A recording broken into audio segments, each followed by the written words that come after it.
જય શ્રી કૃષ્ણ બધાને. તો વાડીએ બધી વાવણી થઈ ચૂકી છે વરસાદના લીધે, તો અમારી શાળાના કિચન ગાર્ડનમાં કેમ નહીં, તો અમે પણ અમારી શાળાની નાની નાની બાલિકાઓ એટલે કે અમારી વાતુડી કાબરિયું પાસે શાળાના કિચન ગાર્ડનમાં એક સરસ મજાનો સ્વસ્તિક બનાવી લીધો હતો અને આજે અમારા કિચન ગાર્ડનના વાવણીની શરૂઆત કરી દીધી હતી. છોકરાઓ કયા કયા બીજ છે પૂછો નહીં. આ ચણા પછી આ સોળી સિંગ તુવેર સણા સોલે સણા પછી લસણ લસણ અત્યારનું હોય, લસણ શિયાળામાં કરશો. પછી આ તુવેર અને આ સોયાબીન છે, સોયા અરહર તુવેર છે અરહર તુવેર અને સોરી અને મરચી અમે વાવી દીધી અને મરચી અને આ લઈ આવ્યા છે મરચી આપણા ભાઈઓ. ચાલો ત્યારે ચાલુ કરી દો. હાલો બે નું એકાદી ઉયો વાવા માંડો એક બે ના ના આ ખારામાં મૂકવા માંડો ખાડા મૂકો હાલો મંદે હું વસ્તુ રે ખારામાં મેલવા. અરે આ ગામના બાળકોને પણ આટલું જ્ઞાન હતું કે કોઈ પણ સારી શરૂઆત છે એ નાની બાલિકાઓથી કરવાની હોય છે, તો તેમણે સ્વસ્તિક તેમની પાસે કરાવ્યો હતો અને અત્યારે હવે બાલિકાઓને કહેતા હતા કે શરૂઆત તમે કરો, એકાદ ખાડામાં તમે બીજ વાવી દો. હું તો ખુશ થઈ ગઈ, આવું આણે શુભ મુહૂર્ત કર્યું હતું. પછી મોટા ભાઈઓ લાગી પડ્યા હતા પોતાની દાંતરડી ને સાધનને લઈને કે જુઓ બેન, આ વખતે અમારું કિચન ગાર્ડન કેવું સરસ બનવાનું છે. મેં કીધું વાગે નહીં એમ કરો પણ શાંતિથી કરો. પ્રાર્થના સભામાં હજી થોડો સમય હતો એટલે આ સમયનો સદુપયોગ કરી અને બાળકો લાગી પડ્યા હતા પોતે ઘરેથી લાવેલા બીજને વાવવા માટે. અલગ અલગ પ્રકારની કેટલી બધી નાની મોટી વાડી બનાવતા હતા અને કહેતા હતા હવે તો આ મોટા પાયાનું ગાર્ડન થવાનું છે, જોજો બેન. મેં કીધું આપણે પણ મોટા પાયે ગાર્ડન કરી નાખવું છે. અને ગુલાબની જે દંડી બાળકો લઈ આવ્યા હતા એ લોકોએ આપણે આપ જ લગાડી દીધી હતી. હું કહેતી હતી કે પહેલાં પાન એના કાઢી નાખવા હતા, પરંતુ હું આવી ત્યાં સુધીમાં તો તેમણે પોતાની જાતે એ લોકો રોપી પણ દીધા હતા. ચાલો કાંઈ વાંધો નહીં, વરસાદ સારો હશે તો આ પણ ચોંટી જશે. હવે મોટા ભાઈઓ કહેતા હતા બેન તમે પણ સ્વસ્તિક બનાવો ને. મેં પણ તેમની વાતનું માન રાખીને જે નાની બહેનોએ સ્વસ્તિક બનાવ્યો હતો ને તેની ઉપર થોડા થોડા ચોખા નાખી અને સ્વસ્તિક બનાવી આપ્યો કે લ્યો તમારું સરસ મજાનું શુભ મુહૂર્ત થઈ ગયું છે. અને કિચન ગાર્ડનની એ લોકોની સાથે હું પણ એટલી બધી એક્સાઇટેડ હતી કારણ કે ગાર્ડનિંગ તો મને પહેલેથી ગમે છે. જ્યારે અમે પંજાબમાં હતા ત્યારે અમારે નીચેનું ક્વાર્ટર હતું ત્યારે અમે બહુ સરસ ગાર્ડન બનાવ્યું હતું. ક્યારેક ટાઈમ મળે ત્યારે એના ફોટો જરૂર શેર કરીશ. અને આ નાના નાના જો ધોરણ 1ના બાળકો આવી ગયા હતા કે બેન અમે બીજ લગાડીશું, અમે બીજ લઈને આવ્યા છીએ. તો એ લોકોને બીજ છૂટા પાડી દેવા અને ક્યાં બીજ કઈ જગ્યાએ લગાડવા એ બધાનું થોડું થોડું હું ધ્યાન રાખતી હતી અને એ લોકોને થોડી સલાહ આપતી જતી હતી. હવે હું વિચારતી હતી કે વરસાદ આવી ગયો છે એટલે માટી બધી ભીની થઈ ચૂકી છે. આમ તો છોકરાઓને માટી કામ અહીંયા કરાવ્યું હોય પરંતુ આટલો બધો ટાઈમ તમને મળે નહીં કારણ કે આપણે એકથી વધારે ધોરણ લેતા હોય છે. તો મેં વિચાર્યું છે કે હવે છોકરાઓને ઘરે માટીકામ એટલે કે માટીના રમકડા બનાવવાનું કહેવામાં આવે. આ નાનકડા બીજમાંથી એક બીજમાંથી અનેક બીજ થાય એનું જ્ઞાન આજે આ છોકરાઓને આપવાનું છે, આપણા વિદ્યાર્થીઓને. અત્યારે અમે આ એક બીજ વાવીએ છીએ, જ્યારે આ તૈયાર થઈને આખો છોડવો થશે ત્યારે એકમાંથી અનેક બીજ થવાના છે. તો આ સફરમાં તમારે બન્યું રહેવાનું છે. આ બીજમાંથી ક્યારે છોડવો થયા ને ક્યારે નવા બીજ બને છે. ખોટું બિયારણ ન બગાડે.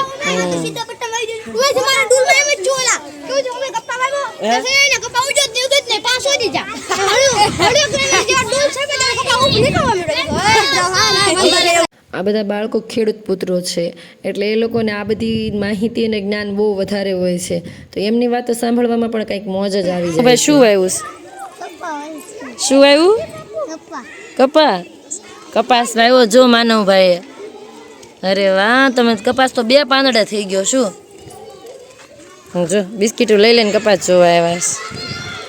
હવે આ કપાસમાં દાંતી આંકવાની છે તો બળદ ક્યાંથી લાવશું?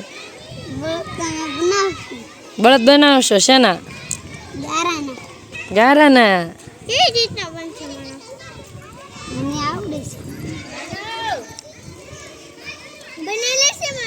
તો રોજ રોજ આવનારા વરસાદનો ફાયદો લઈ અને અમે શાળામાં કિચન ગાર્ડન તો બનાવ્યું હતું પરંતુ મોટા બાળકો સાથે. હવે બાલવાટિકા પહેલાં બીજાના બાળકોને એમ થતું હતું આ લોકોએ ગાર્ડન બનાવ્યું ને અમે રહી ગયા, એટલે એ લોકોએ જ્યાં જગ્યા મળી ત્યાં ચોરસ બનાવી અને પોતાની વાડી બનાવવાનું ચાલુ કર્યું હતું. અને આ અમારું કિચન ગાર્ડન જેમાં લાઇનસર સબ્જીઓ લાઇનમાં ઉગી ગઈ હતી. હવે આ કિચન ગાર્ડન જલ્દી ગ્રો કરે અને એની જે સબ્જી છે એ અમે મધ્યાહન ભોજનમાં યુઝ કરી અને બાળકો પોતે વાવેલી પોતે સબ્જી જમશે એવી આશા રાખીએ છીએ જ્યાં સુધી એને કોઈ નુકસાન ના થાય ત્યાં સુધી. બાળકો તો હજી બીજ લાવી રહ્યા હતા. હવે કોણે આપ્યા બીજ? મારી મમ્મી. મમ્મી આ વાવવા માટે આપ્યા. હા. હવે થોડા બાળકોની એક્ટિવિટી જોઈને બધા બાળકોને રસ જાગી ગયો હતો, એટલે બધા બાળકો બીજ લઈ લઈને આવતા હતા. ઘરે તમે પણ આવું કામ કરી શકો છો કે ઘરે રહેલા મગ, મઠ, ચણા ગમે તે બાળકોને આપી અને આ ચોમાસાની સિઝનમાં તેને પોતે વાવે, પોતે છોડ ઉગાડે.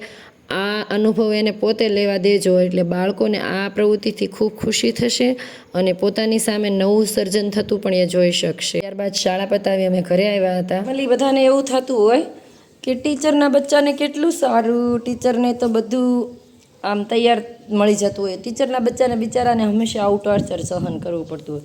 પરંતુ એવું નથી. હું ટીચર, આ મારું બચ્ચું, અમે જઈ રહ્યા છીએ માટી ગોતવા.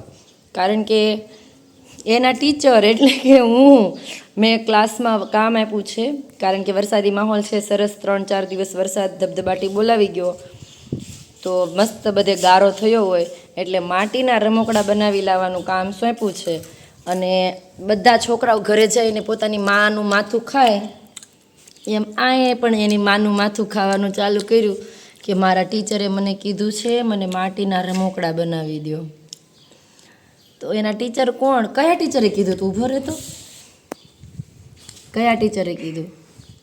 તારા ટીચરને શું કામ છે? નકરી વસ્તુ મગાઈ કરે છે. મારે ક્યારે તને માટીના રમકડા બનાવીને દેવા? તારા ટીચરને શું નામ છે? તારા ટીચરનું માટીના રમકડા બનાવીને દેવા. તારા ટીચરને શું નામ છે? તારા ટીચરનું શું નામ છે? તારા ટીચરનું તમે. નોર્મલી બધા પેરેન્ટ્સનું ઘણાનું આવું એવું હોય કે ટીચર તો શું છે, સ્કૂલમાં મગાઈ કરે છે, આ વસ્તુ લાવજો ને માટીના રમકડા લઈ આવો ને ફરફરિયું બનાવવાનું છે ને આ ને તેન. તો ટીચરોએ પણ સ્કૂલમાં આ એક્ટિવિટી કરાવી લીધી હોય. અમે સ્કૂલમાં રમવા કાઢ્યા હતા બાળકોને, પછી ત્યાં કેટલોક ટાઈમ આપે બહાર માટીમાં અથવા ભીના એને રહેવા દઈએ, કારણ કે એ ખબર છે કે બીમાર પડવાનું છે બાળક. એટલે અમુક આવા પ્રોજેક્ટ છે એ ઘરે આપવામાં આવે છે. ત્યારે પ્લીઝ ટીચરોને કોઈ બ્લેમ ના કરવા કે ટીચર તો મગાઈ કરે આમ તેમ, કારણ કે તમારી આગળ એક બાળક હોય, ટીચર 40નો ક્લાસ લઈને બેઠા હોય છે. તો અમે અત્યારે જઈ રહ્યા છીએ. ધર્મના ટીચરે કીધું છે માટીના રમકડા બનાવવાના, એટલે સૌથી પહેલાં ગારો એટલે કે માટીની વ્યવસ્થા કરવા. તમે કીધું છે. હા, ધર્મની ટીચર હું છું. તને ગમે છે તારી અમ્મા જ તારી ટીચર છે? મને નથી ગમતું કે તું મારો સ્ટુડન્ટ છે. કોઈક અલગની પાસે હોવો જોઈએ. કહેવાય ને પારકીમાં કાન વિંધે, એટલે કોઈક મતલબ બીજા. હાલો, એ પણ વસ્તુ છે કે બીજા છોકરા તોફાન કરતા હોય ને એની કરતાં ટીચરનું બચ્ચું કદાચ 10 ગણું ઓછું તોફાન કરતું હોય ને તો એ ક્યારેક તોફાનમાં પકડાઈ જાય ને એટલે એમ ગણાય જાય કે બેનનો છોકરો તોફાન કરે છે, બેનના છોકરાએ આવું કર્યું. બેને એને કેટલો કંટ્રોલમાં રાખ્યો હોય છતાંય ક્યારેક તો બાળક છે એટલે પકડાવાનું તો ખરું, મતલબ તોફાનમાં અથવા મસ્તીમાં આવવાનું. તો બીજા છોકરા આમ કહેવાય ને 90% આવતા હશે ને તો એ હાઈલાઇટ નહીં થાય. પરંતુ તમારું બાળક તમારી પોતાની સ્કૂલમાં હશે ને ત્યારે એમ નહીં કે બેન ધર્મરાજે લાઈનમાં ચપ્પલ નથી મૂક્યું, અથવા બેન ધર્મરાજ લાઈનમાં નથી ચાલતો. એમ કહેશે બેનનો છોકરો છે એ લાઈનમાં નથી ચાલતો, બેનના છોકરાએ લાઈનમાં ચપ્પલ નથી કાઢ્યા. આવું બધું થાય છે તો ચાલ્યા કરશે. અને અમે પહોંચી ગયા છીએ માટી લેવા માટે. બાજુવાળા છે મનીષ, એની વાડામાં. મનીષ એના વાડામાંથી જૂના મકાનની દિવાલ બતાવી રહ્યો હતો અને બસ એણે માટી પણ અમને ખોદીને આપી દીધી હતી. અને એક તગારું ભરીને અમે માટી લઈ જઈ રહ્યા છીએ. ખબર નહીં આ માટીમાંથી અમે શું બનાવશું એનો તો કાંઈ ખ્યાલ નથી, પણ આટલી બધી માટી લઈને અમે તો ચાલ્યા અમારા ઘરની બાજુમાં.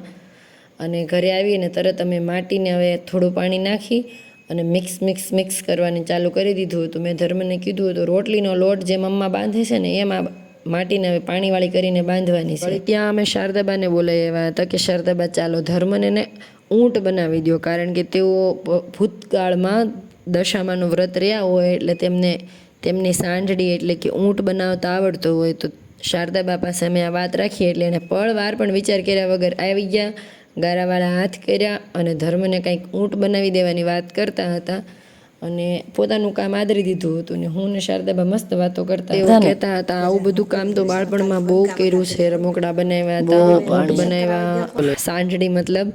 અને અહીં ગામમાં આવીને પણ નાની નાની બાળાઓને દર વર્ષે તેઓ પહેલાં ગોરમાં બનાવીને આપતા હતા. સરસ મજાના મોળા વ્રત એટલે કે અલુણા વ્રતમાં જે ગોરમાં પૂંજવાના હોય ને ગોરમાં પણ શારદાબા બનાવી દેતા. એટલે અમે શારદાબાને કીધું કે હવે તો આ તમારે ઊંટ તમારે સરસ બનાવી દેવાનું છે. અમારી પાસે જાર નહોતી એટલે ઘઉંથી જ અમે ઊંટનો સવાર હતો તેની આંખો અને નાક બનાવ્યા હતા. વળી શારદાબાએ કીધું કે હવે દોરો આપ. મેં કીધું દોરાનું તમે શું કરશો? તેમણે કીધું એ તો રાશ બનાવવી પડે ને, એટલે ઊંટ ઉપર જે સવાર બેઠો છે એ દોરા વડે ઊંટને કંટ્રોલ કરે એ રાશ પણ તેમણે બનાવી દીધી હતી. અને પછી ધર્મએ બનાવ્યા હતા શિવલિંગ. આવી રીતે અમારું આ કામ તો ચાલતું હતું. તો પ્રોજેક્ટ તો છે ધર્મનો, પરંતુ મેં શારદાબાએ બધાએ મળીને પ્રોજેક્ટ બનાવ્યો. દૂધ લેવા જવાનો સમય થઈ ગયો છે, પરંતુ આ બનાવવામાં મજા એટલી આવે છે ને તો ઊભું થવાનું મન જ નથી થતું. હું ને શારદાબા બની ગયું પછી અડધી કલાક બેઠા, અને હું તો હજી બનાવું છું. જો આવું બધું બનાવ્યું છે. આ ગેસ બનાવવાનો પ્રયાસ કર્યો છે. આને તમે પાટીઓ અથવા માટીની કાથરોટ કંઈક કહી શકો. આ ચૂલો, આ સિલિન્ડર ઉપર હજી રિંગ મૂકવાની બાકી છે. આ 2 ગ્લાસ, અને ધર્મભાઈએ તો આ શંભુ બનાવ્યા છે. કરો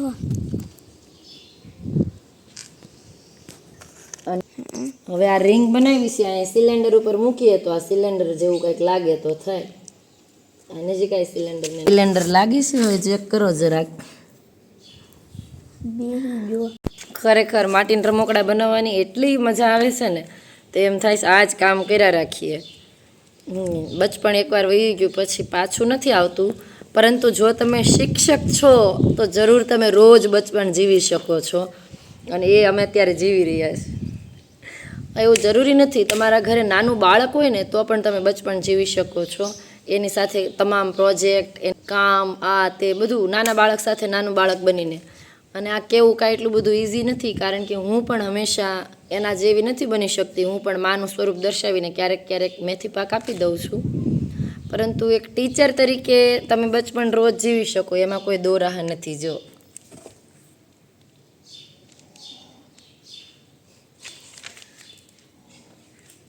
આ બધું બની તો ગયું છે અમારું, પરંતુ હવે એમ થાય છે હજી બનાવ્યા રાખીએ. 7 વાગવા આવી ગયા છે. અમારે દૂધનો સમય પણ થતો આવ્યો છે. થોડું વહેલા આદર્યું હોત તો સારું હતું. કેમ? ત્યાં તો હસ્તીના મમ્મી તેના ખેતરેથી ખેતરની મસ્ત માટી લઈ આવ્યા હતા. હવે એ બધું નેક્સ્ટ વિડીયોમાં હું બતાવીશ કે એ વાડીમાંથી આવેલી માટીમાંથી પણ બાળકોએ આઈફોન બનાવ્યા હતા. અને ત્યાં અમે લીંબુડી ચેક કરતા હતા તો લીંબુડીનું પહેલી વાર આ લીંબુડી ઉપર ફૂલ આવ્યા છે, અને પહેલી વાર આ નાનકડું લીંબુ પણ આવ્યું છે. એ પણ અમે એમાંથી શોધી કાઢ્યું, કારણ કે અત્યાર સુધી તો મને આમાં ખ્યાલ જ નહોતો કે આની અંદર ફૂલ પણ આવી ચૂક્યા છે. અચાનક મારું ધ્યાન ગયું અને હસ્તી અને અમે બધાએ મળીને એમાંથી એક નાનકડું લીંબુ પણ શોધી કાઢ્યું હતું. Like, share and subscribe and follow કરો.